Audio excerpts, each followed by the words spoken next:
আমি অঙ্কিতা। আজ বছর শেষ। নতুন বছর শুরুর প্রাক্কালে দেখে নিন আমাদের রাজ্যে যে যে শিল্পে কর্মসংস্থান হয়েছে। কচুরি পানা,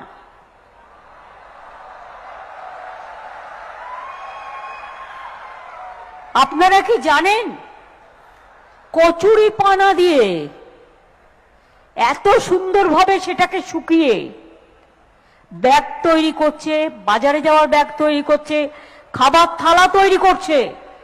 আগে যে শালপাতার থালায় খাবার দিত ওই থালাতে খাবার দিচ্ছে।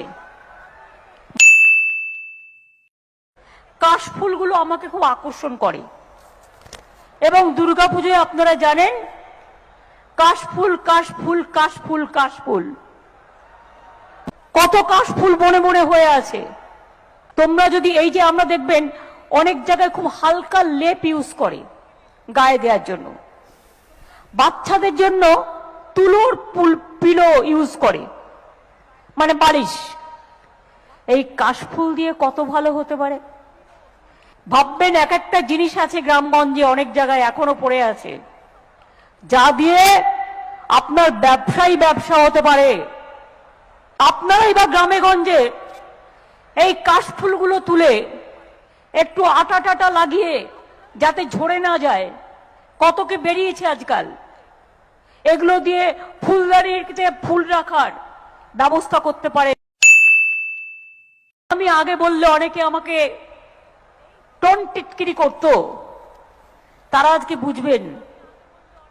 আমি বলতাম আপনার কাছে টাকা নেই, আপনি 1000টা টাকা নিন, 1000 টাকা জোগাড় করে একটা কেটলি কিনুন আর কয়েকটা মাটির ভাঁড় নিন।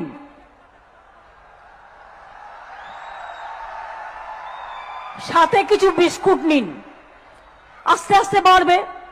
প্রথম দিন আপনি বিস্কুট নিলেন প্রথম সপ্তাহে, তারপরে সপ্তাহে মাকে বললেন মা একটু ঘুগনি তৈরি করে দাও, তারপরে সপ্তাহে একটু তেলে ভাজা করলেন, একটা টুল আর একটা টেবিল নিয়ে বসলেন। এই তো পুজো আসছে সামনে, দেখবেন লোককে দিয়ে কুলোতে পারবেন না, আজকাল এত বিক্রি আছে।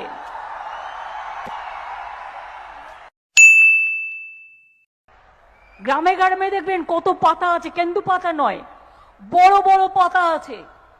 সেই পাতাগুলো অনেকটা তাল পাতা টাইপের দেখতে, ওইগুলোকে একটা কাঠি গুজে নিলেই একটা ঠোঙ্গা হয়ে গেল, পয়সা দিয়ে কিনতেও হলো না। একটু বুদ্ধি বের করুন, অনেক কাজ হবে। আর আজকে যে বলে ও মা তুই এটা করছিস, বলি হ্যাঁ গো এটা করেই আমি কোটিপতি হব।